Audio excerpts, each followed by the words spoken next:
من الجنة والنار صلوات.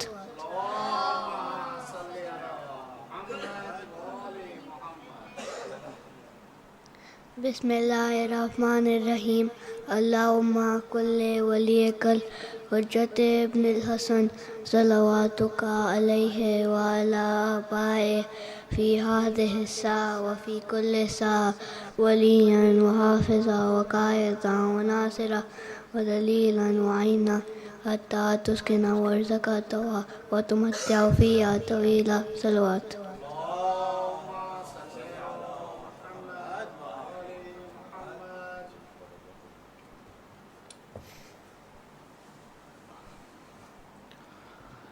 اور محمد و آل محمد صلوات.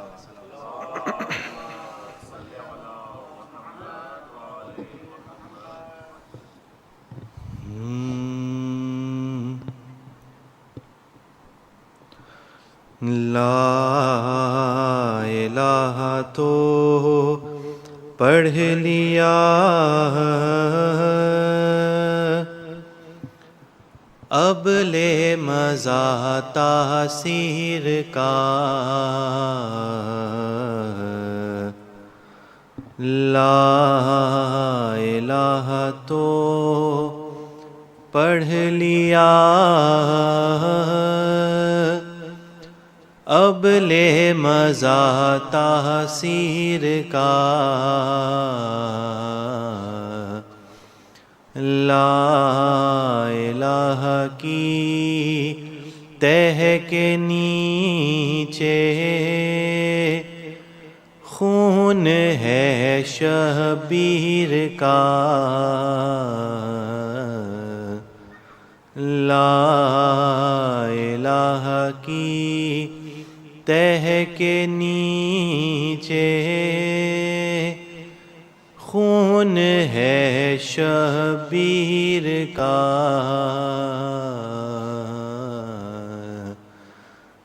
لا الہ تو پڑھ لیا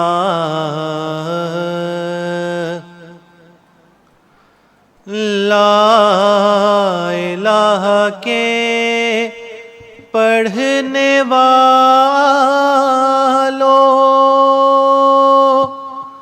لا الہ سے پوچھ لو،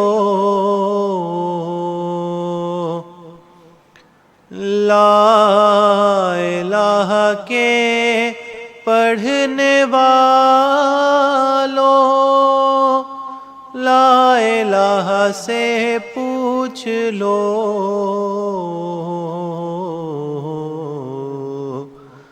لا الہ تو بچ گیا گھر لٹ گیا شبیر کا، لا الہ تو بچ گیا گھر لٹ گیا شبیر کا، لا الہ تو پڑھ لیا. درود بر محمد و آل محمد.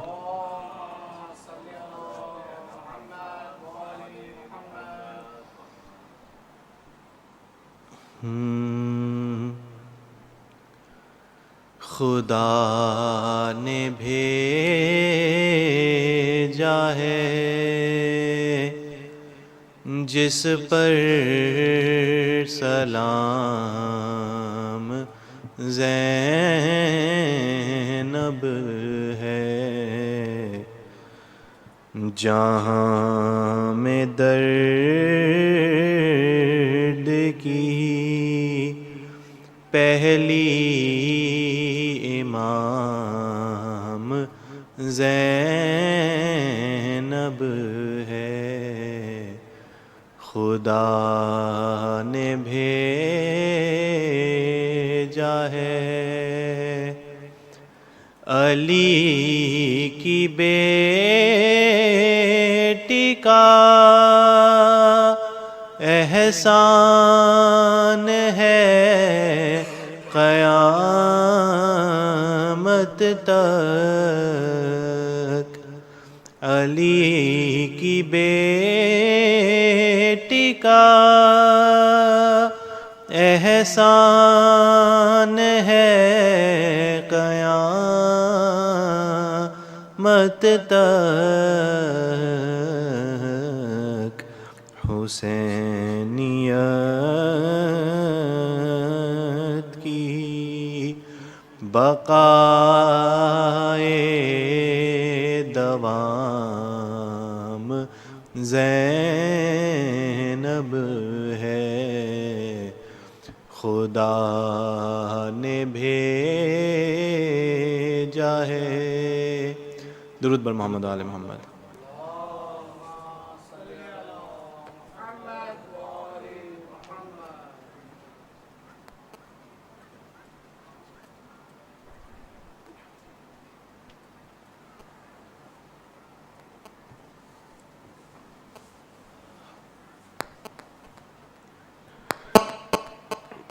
بر محمد و آل محمد صلوات۔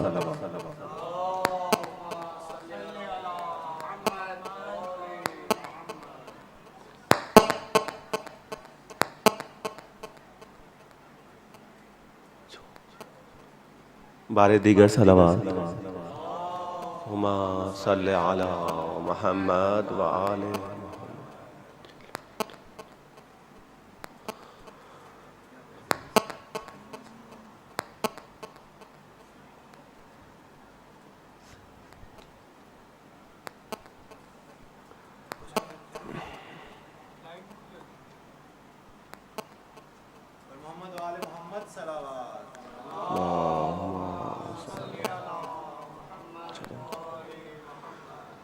زیست جس کی باندھی ہے وہ حسین میرا ہے، موت جس پہ مرتی ہے وہ حسین میرا ہے، جس کی سب خدائی ہے وہ حسین میرا ہے، کبریا بھی اس کا ہے، انبیاء بھی اس کے ہیں، اوصیاء بھی اس کے ہیں، اولیاء بھی اس کے ہیں، خلق ساری جس کی ہے وہ حسین میرا ہے، وہ حسین میرا ہے۔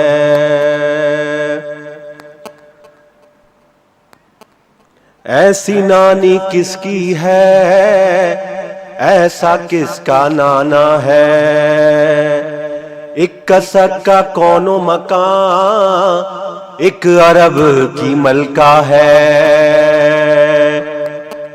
اکا سکا کون و مکان ایک عرب کی ملکہ ہے، جو وقار ہستی ہے وہ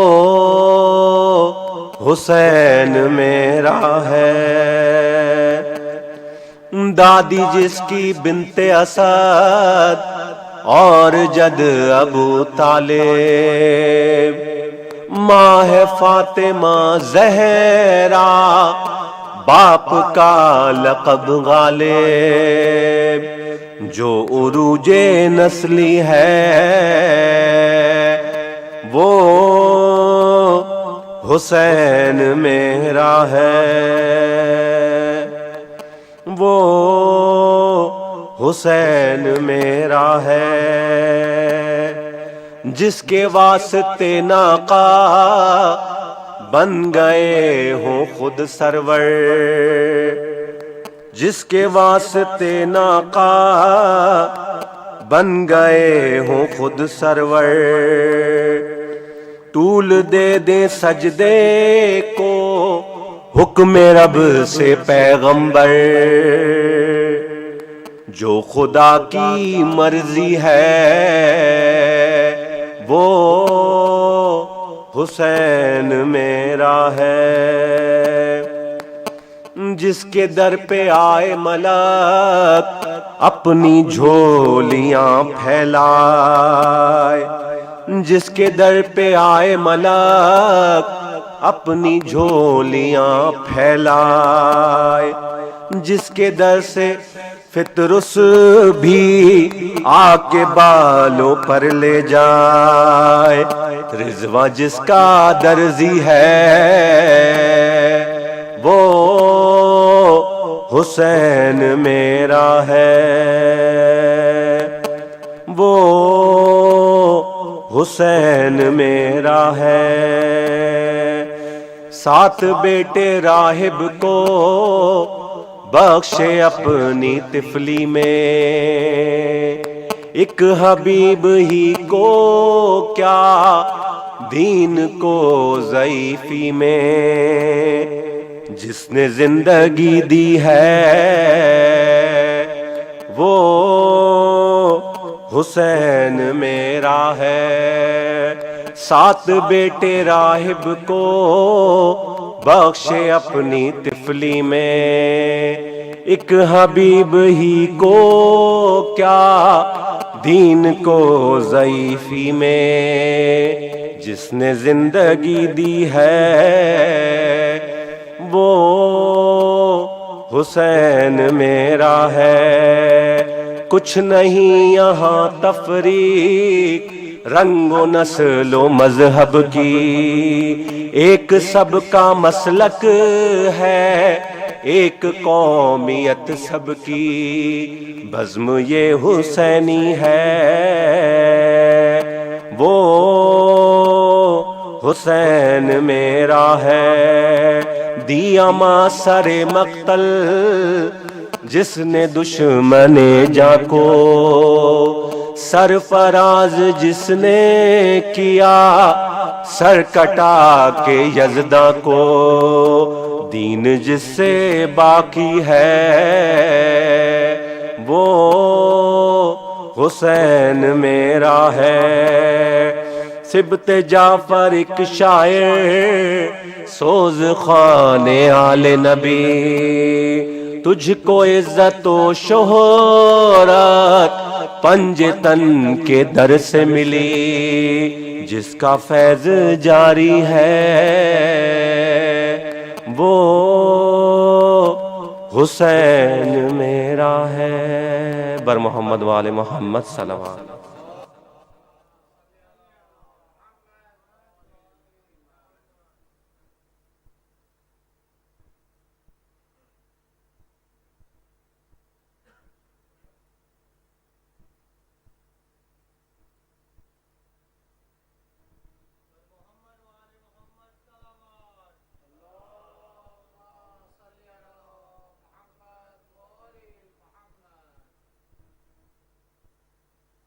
رحم اللہ من قرأ الفاتحہ۔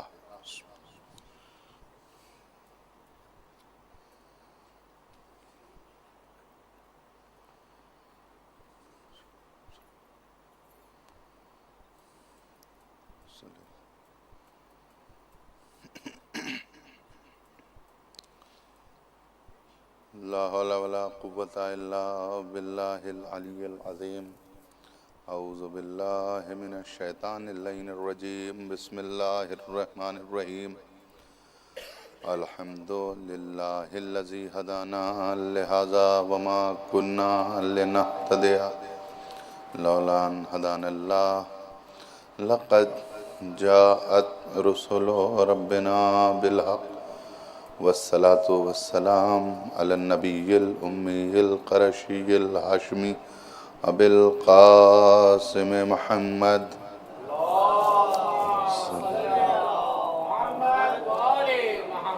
وعلى أهل بيته الطيبين الطاهرين المعصومين المنتجبين ولعنة الله على أعدائهم أجمعين أما بعد فقد قال الله تبارك وتعالى في كتابه المبين وأصدق القائلين بسم الله الرحمن الرحيم انما ولیکم اللہ ورسولہ والذین حضرات سے التماس اور درخواست ہے کہ ایک ایک مرتبہ سورہ حمد اور تین مرتبہ سورہ توحید کی تلاوت فرما کر جملہ شہدائے ملت جعفریہ، جملہ مومنین و مومنات اور بالخصوص عاقل حسین ابن صابر حسین مرحوم کی روح کو ایصال فرما۔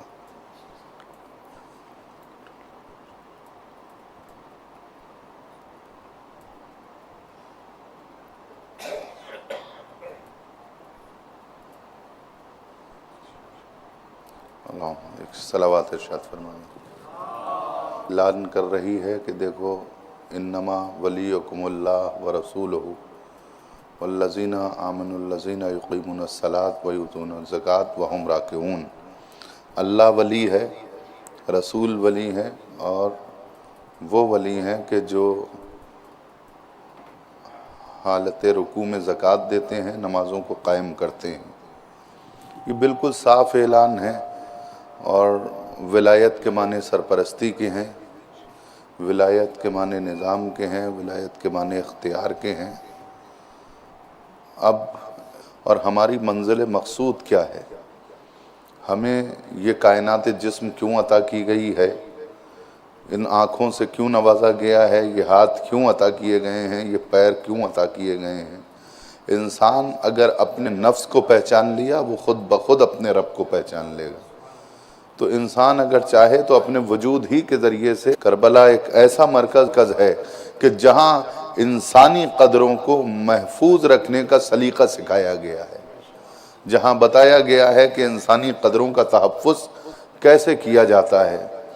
ویسے تو پورا سلسلہ انبیاء اگر آپ غور کریں تو جناب آدم سے لے کے جناب خاتم تک، اور اس کے بعد پورا سلسلہ امامت اسی وجہ سے ہے کہ ان جانوروں کو انسان اور انسانات تھے، ہم ان کے فکر و شعور کو اس طرح سے بلند، سلمان ہی نہیں، انہی میں ہم انہیں کل ایمان بھی دکھا دیں گے کہ دیکھو اگر تم اپنی زندگی اور اپنے فکر کو اس سانچے میں ڈھالو جو کل ایمان نے بتایا ہے، جو کل ایمان نے کہا ہے، تو تمہاری زندگی بھی کامیاب ہوگی اور آخرت بھی کامیاب ہوگی۔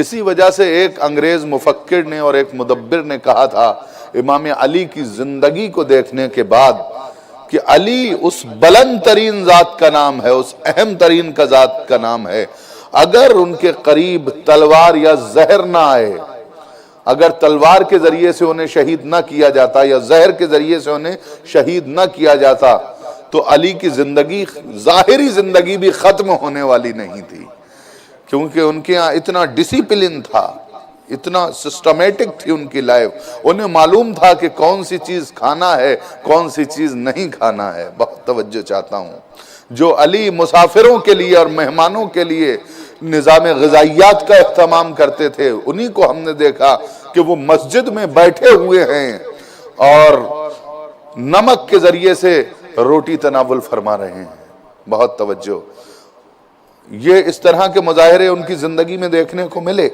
اور پھر ان کی زندگی کتنی کامیاب تھی، کس مقام پر تھی، کس کمال پر تھی۔ لیکن ایک بات سمجھ میں نہیں آتی کہ جو 2 انگلیوں سے خیبر کا دروازہ اکھاڑتے ہوئے نظر آ رہے تھے، انہی کو ہم نے یہ دیکھا کہ وہ گھٹنے سے روٹیاں توڑتے ہوئے نظر آ رہے ہیں۔